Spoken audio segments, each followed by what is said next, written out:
Olá, pessoal! Sejam todos bem-vindos a mais uma aula do nosso projeto de Educação e Inovação, da Coordenadoria Institucional de Educação à Distância da Universidade Federal de Alagoas.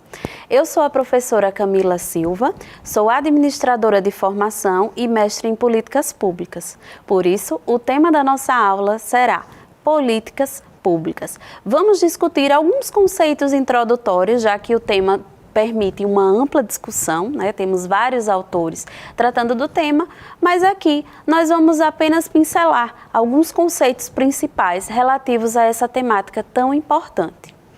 Acredito que todos vocês já ouviram falar em políticas públicas, não é verdade?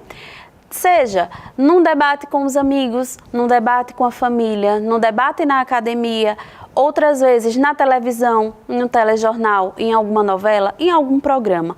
Porque políticas públicas é um tema que afeta a todos nós enquanto sociedade. De todas as formas, a nossa vida ela perpassa pela ação das políticas públicas.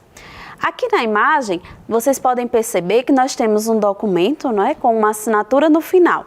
Então, tem alguém ali assinando, autorizando, provavelmente, alguma política pública. Temos também, em volta desse documento, alguns balõezinhos que representam algumas áreas das políticas públicas. Temos educação, do lado direito, temos também gestão ambiental, habitação, saúde, água, saneamento básico, enfim, vários outros assuntos são relevantes aqui para a nossa aula de hoje, para os nossos conceitos, né? Basta a gente observar a nossa volta. Então, a casa que eu moro, ela foi oriunda de alguma política pública, alguma política de habitação? Se eu ficar doente, eu vou no postinho da esquina recorrer a um médico, vou pegar remédio em alguma farmácia, tem algum programa de isenção de medicamento que eu faço parte ou que alguém que eu conheço faça parte? A água que chega até as nossas torneiras, o saneamento básico da nossa rua, a infraestrutura, as estradas, as escolas, as universidades, enfim, estamos o tempo todo cercados de temas que em algum momento foram tratados dentro de um programa de governo ou dentro mesmo de uma política pública. Então, vários autores, eles discutem essas particularidades, os ciclos das políticas, os conceitos principais, e a gente aqui vai adquirir o conhecimento de alguns desses pontos.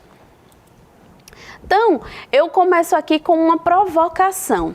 O título é A Grande Dicotomia Público-Privado. Então, se eu estou estudando políticas públicas, automaticamente eu penso que é algo de interesse coletivo, é algo que vem atender às demandas da sociedade, seja dentro de um município, dentro do estado ou até mesmo em âmbito maior, né, em âmbito federal. Então, e essa dicotomia? O que seria essa dicotomia? Essa diferença do que é público e do que é privado? Quais são as vontades e os interesses meus, Camila, pessoa física, cidadã, e também os interesses da sociedade, do grupo ao qual eu pertenço, das pessoas que moram na mesma rua que eu, na mesma cidade, dos meus colegas de trabalho, dos meus colegas de faculdade? Então, cada um de nós temos nossos interesses individuais e também alguns desses interesses individuais, eles podem também ser abraçados pela sociedade e se tornar um interesse coletivo, uma luta coletiva. E a partir daí, dessas lutas, a gente vai ampliando para o que seria público.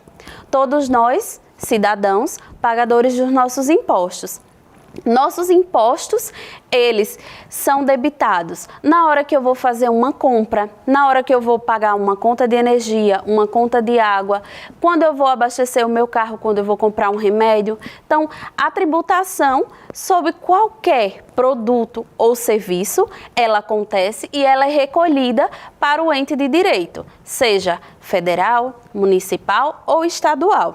Então, esse dinheiro é recolhido pelo governo e o governo retorna esse dinheiro para os contribuintes, para os cidadãos, sob a forma de políticas públicas, ou seja, resolvendo interesses coletivos, problemas coletivos e demandas da sociedade.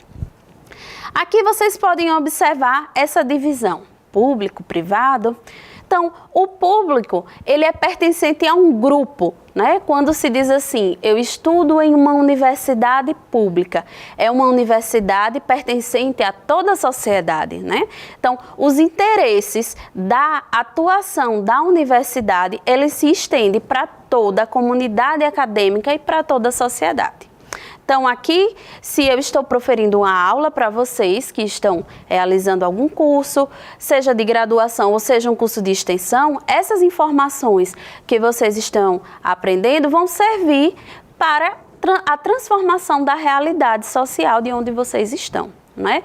Então, se a gente forma um profissional na universidade em administração, aquela pessoa, aquele novo profissional, ele não vai apenas transformar a sua vida, melhorar as suas condições financeiras, a vida da sua família, mas sim promover uma transformação no ambiente de trabalho através da aplicação dos seus conhecimentos. Então, é algo maior, de um interesse público que vai beneficiar mais pessoas. Quando eu falo de interesse privado, isso quer dizer que é pertencente aos interesses de cada pessoa, às suas aspirações pessoais, né? Então, pertence a membros singulares. Então, são as minhas vontades enquanto pessoa. Minhas vontades, as minhas necessidades, então, são do direito privado. Quando eu falo de coletividade, eu falo, como eu dei o exemplo, de uma universidade. O meu interesse particular é me formar, por exemplo, no curso de administração e com isso ter o meu diploma universitário para conseguir um trabalho, conseguir me sustentar e promover o sustento da minha família. Esse é o meu interesse individual. O interesse coletivo, ele é maior, ele perpassa por transformação social. Será que eu esclareci ou será que eu compliquei um pouquinho esses conceitos? Vamos lá. Então, quando eu falo de público, a gente deriva do direito público, o interesse público. Então, ele é algo ligado à coação, ou seja, nós temos o ente estatal e nós temos o ente privado. Então, é uma relação que a gente chama de desigualdade, porque é o Estado com toda a sua coletividade e abaixo os contribuintes individuais. Quando eu falo de contrato, contrato remete à fonte do direito privado, algo de reciprocidade. Então, duas pessoas, elas podem, por exemplo, celebrar um acordo de compra e venda de um imóvel e aí registrar esse acordo num cartório. Essa reciprocidade, a vontade de uma parte de vender e a outra vontade de comprar. Então, essa celebração de acordo versa sobre o direito privado. Percebam que é uma vontade de ambas as partes e elas estão numa relação de pé de igualdade, né? De um lado, quem quer comprar e quem quer vender. Nenhuma das partes está acima da outra, eles estão ali de maneira horizontal, de maneira lateral, cada um celebrando a sua vontade através de um acordo de compra e venda, por exemplo, que vai ser passado num cartório. Agora, quando a gente vem para o direito público, já é um pouco diferente. Por exemplo, a construção de uma creche em uma determinada comunidade. Esse fato, ele atinge várias pessoas. Essa construção, ela é financiada, ela será financiada com dinheiro dos nossos impostos e vai atender não só a vontade de uma pessoa ou de um grupo pequeno, mas sim a vontade de várias pessoas no decorrer do tempo, ou seja, no decorrer até mesmo de gerações, né? Às vezes a gente passa numa escola e diz, meus pais estudaram aqui, eu estudei, meus filhos também vão estudar. Então, percebam a amplitude da situação. É algo que abarca mais pessoas. Temos também uma organização, como eu falei, vertical da sociedade, quando a gente trata de interesse público, porque você tem o Estado com a sua supremacia e os administrados. Então, a vontade do Estado, ela tende a se impor sob a vontade dos administrados, porque se trata justamente de coletividade. Então, é o dinheiro de todos, são os impostos de todos para a realização de algum feito. E esse feito, ele é exatamente a atividade de governar, o exercício do governo, ir lá e realizar alguma obra ou algum serviço que atenda ali a sua coletividade. Então, às vezes a gente tem vontade de ir, por exemplo, ao supermercado, eu estou com vontade de tomar um iogurte. Então, eu pego o meu dinheiro privado, vou ao supermercado, compro um iogurte e satisfaço ali a minha necessidade. Não preciso prestar contas, porque o dinheiro veio de mim mesma, do meu trabalho. Porém, o Estado, ele precisa prestar contas a todos os contribuintes, porque o recurso é de todos nós. O dinheiro não é só da Camila, o dinheiro não é só seu, o dinheiro é de todos nós. Então, o imposto, ele é de todos nós, por isso que a coletividade, ela tem que prevalecer. Então, quando a gente pensa em dicotomia público-privado, privado é aquilo que tem uma relação horizontal, vontade das partes e reciprocidade. Agora, quando eu penso no público, é algo maior, então já é algo vertical. O Estado, os contribuintes, a base da sociedade e todas essas linhas que advêm dessa relação Estado-sociedade. Então, quando eu falo os impostos são pagos por todos os contribuintes para a realização das vontades e demandas deles, demandas sociais. Emerge um conceito de bem comum. Então, aqui nas imagens a gente pode ver as mãos se juntando, cada um com uma pecinha de quebra-cabeça para tentar formar ali o todo, tentar cada uma das partes vir se juntar e formar algo inteiro, algo completo. Temos também ali as pessoas caminhando com escada, com serrote, com madeira para a construção de algo que vai beneficiar todas elas, né? Abaixo nós temos também uma casa meio que dividida. Enfim, o que seria então o bem comum? Já adianto para vocês que o bem comum não é algo tão fácil de se atingir, né? Às vezes, quando a gente vai fazer um trabalho na escola, um trabalho na faculdade, tem uma questão polêmica e aí a gente abre votação, né, para ver. Aí a maioria vence. Essa maioria venceu, porém todos os votantes, eles vão ser atingidos por essa vontade da maioria, né? Então, a maioria, o coletivo, ele optou por determinada situação, porém todos eles vão todas as pessoas, mesmo os que não optaram por aquilo, vão sofrer reflexo dessa decisão. Então, o bem comum está relacionado ao atendimento de uma necessidade, não de maioria, mas que seja algo para beneficiar todas as pessoas. E é algo um pouquinho complicado de se atingir, porque cada um de nós temos principais interesses, principais vontades, né? Então, eu dei o exemplo há pouco da creche que será construída. A creche vai beneficiar uma grande parcela da população, mas será que ela vai beneficiar a totalidade da população daquela região? Não, nem todo mundo tem filhos que precisam deixar na creche. Talvez para outras pessoas o mais interessante fosse a construção de um ginásio, por exemplo, né? Porém, esse bem comum, ele tem que equilibrar essas vontades, né? Já que todos, como eu falei, vão estar sob essa decisão. Então, bem comum é algo um pouco complexo e os governos, eles precisam trabalhar para que isso seja atingido, para que a sociedade, a maior parte da sociedade, ela seja beneficiada com essas ações governamentais. Então, feito toda essa introdução, a gente chega nesse ponto, nessa questão. O que são políticas públicas e como elas são produzidas, né? Acredito que a cabecinha de vocês deve estar com várias inquietações a respeito disso. Para a maioria dos autores, eu já adianto que as políticas públicas, elas podem ser entendidas justamente como uma ação estatal. E quando eu falo de Estado, eu não me refiro exatamente ao ente federativo Estados, eu estou me referindo aos governos de maneira geral, onde nós temos o governo municipal, o governo estadual e o governo federal. Então, essas políticas públicas, elas são o reflexo, digamos assim, das ações de cada um desses entes federativos para benefício dos contribuintes. Se a gente for pensar de maneira nessa lógica, quem está mais perto do contribuinte são as prefeituras, porque as cidades, as pessoas, a maioria das pessoas moram nas cidades. Tem também as pessoas que moram no campo, mas que pertencem a algum município.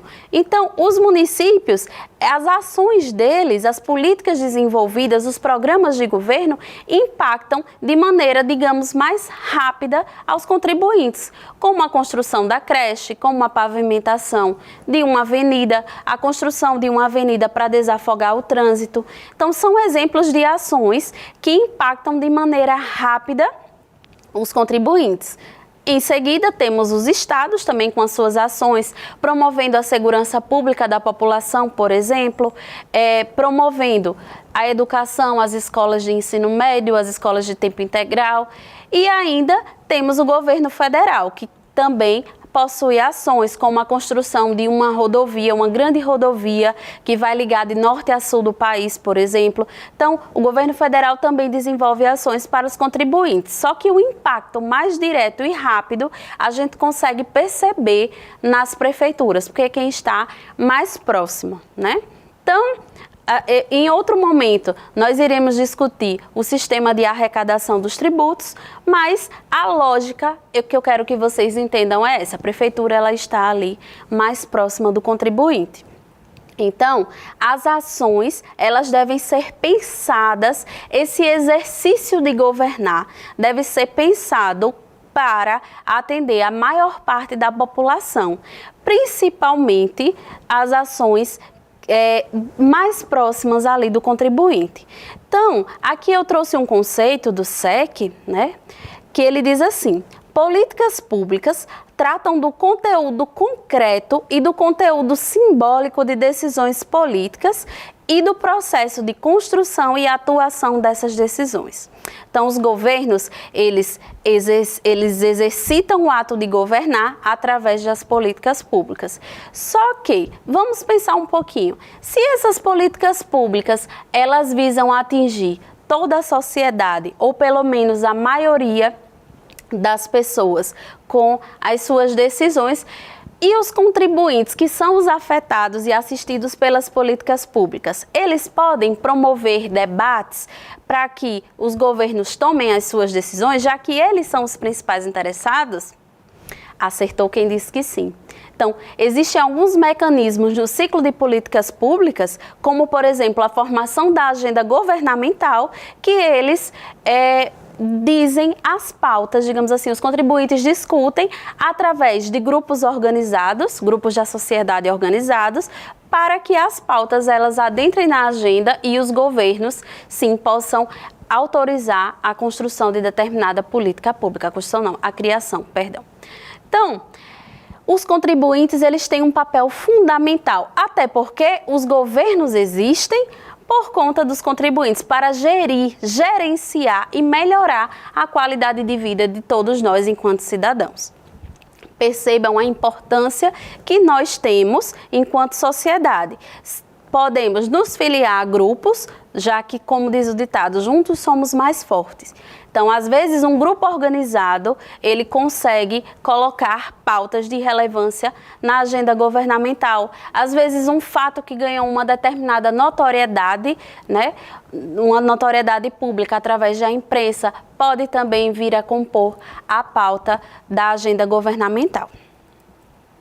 Então, primeiro, toda política pública, ela tende a partir de um problema. Um ponto inicial. Já que eu falei que a ideia é melhorar a qualidade de vida dos contribuintes, então qual é o problema que está acontecendo, que o governo precisa solucionar, sanar através da criação de uma política pública, né? Por exemplo, o trânsito de uma cidade está muito conturbado, muito engarrafamento. Aí o governo pode fazer o quê? Promover a criação de vias alternativas para que o trânsito possa ter maior fluidez, né? Isso é um problema. Então, o problema detectado foi o quê? O trânsito.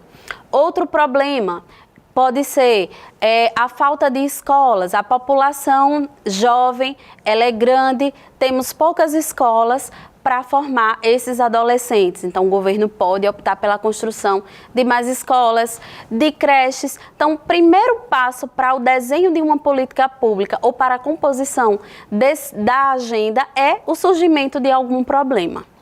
né? E esse problema, como eu falei, a população ela pode clamar, ela pode lutar para que esse problema seja resolvido, né? Questão, às vezes a gente observa no noticiário, quando cai uma chuva torrencial em uma determinada região, a Defesa Civil vai, orienta as pessoas a deixarem as suas residências, e aí essas pessoas precisam de quê? De assistência social, às vezes precisa de um novo lar, porque a sua casa às vezes foi perdida com o temporal. Então, o governo, ele tem que executar uma política de agenda social, por exemplo, para aquela determinada parcela da população que perdeu as suas casas. Então, o primeiro passo para a gente criar uma política pública é observar que existe um problema e esse problema precisa ser resolvido. Aqui, só para a gente tomar conhecimento mais ou menos desse ciclo de políticas públicas. Então, primeiro a gente tem um problema, né, que precisa ser identificado. Depois nós temos a formação de uma agenda, ou seja, quais os temas de discussão, de problemas que o Estado ele precisa solucionar.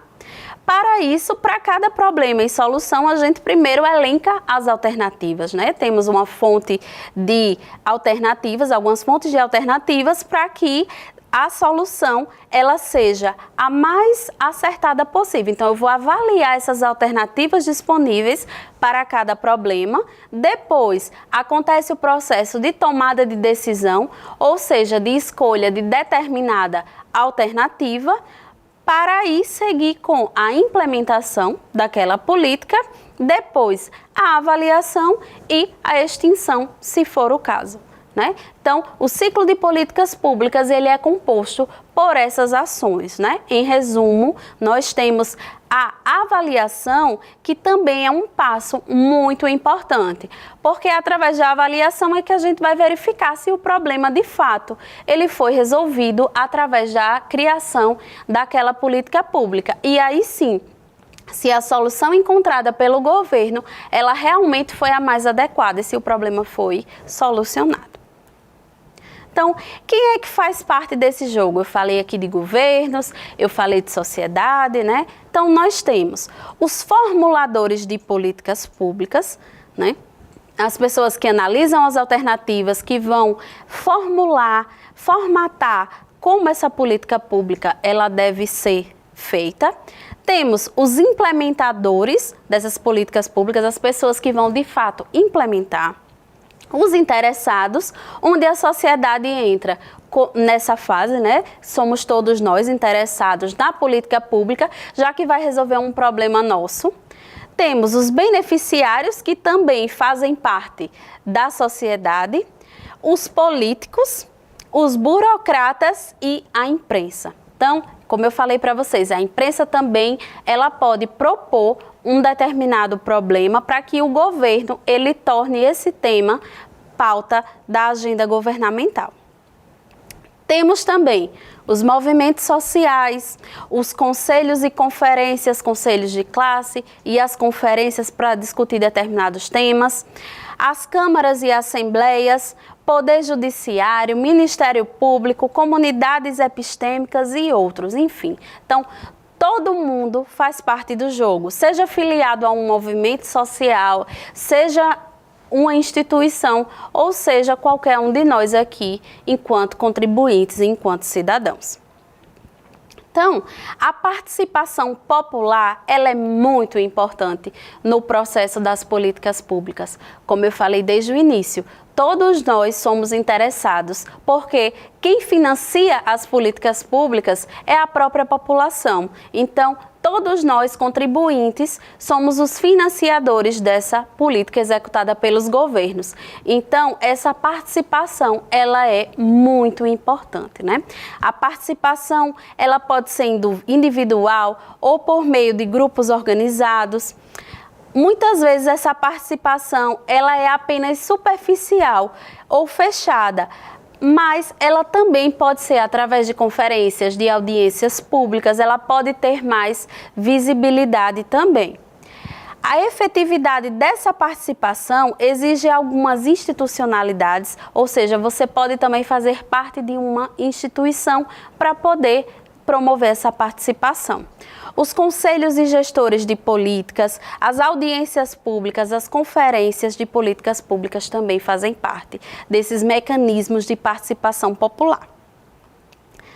Aqui nós temos um conceito que ele é muito latente e ele é de certa forma novo no campo das políticas públicas, que é o conceito de accountability. Né? Então, a accountability, ela não tem uma tradução literal, mas ela tem a ver com a participação popular e com a obrigatoriedade dos governos de prestarem contas das suas ações.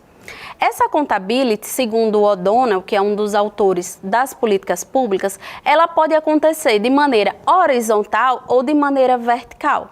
De maneira horizontal é quando o próprio governo fiscaliza suas ações. Ou seja, nós temos, por exemplo, a tripartição de poderes do Estado. Temos o legislativo, o executivo e o judiciário. E um acontece fiscalizando as ações do outro. Então, isso é uma participação horizontal, porque estão todos ali no mesmo nível. E a participação vertical, não é? A avaliação vertical, ela acontece entre o governo e a sociedade. Entes que não estão ali no mesmo nível hierárquico, porém, o governo ele é obrigado, através do princípio da transparência, a dar visibilidade a seus atos e a prestar contas à sociedade. Então, a sociedade ela deve ficar atenta às ações do governo. Então, pessoal, essa foi a nossa aula sobre políticas públicas, né? É claro que é um tema que abrange bastante conceitos diferentes. Nós temos vários elementos para discutir políticas públicas. Então, aqui nós demos uma pincelada, fizemos uma introdução nesses conceitos e vimos que é algo que afeta todos nós enquanto sociedade. Então, você que está assistindo agora essa aula, não deixe de fiscalizar as ações do governo em todas as suas instâncias. Muito obrigada pela atenção de vocês e até a próxima aula.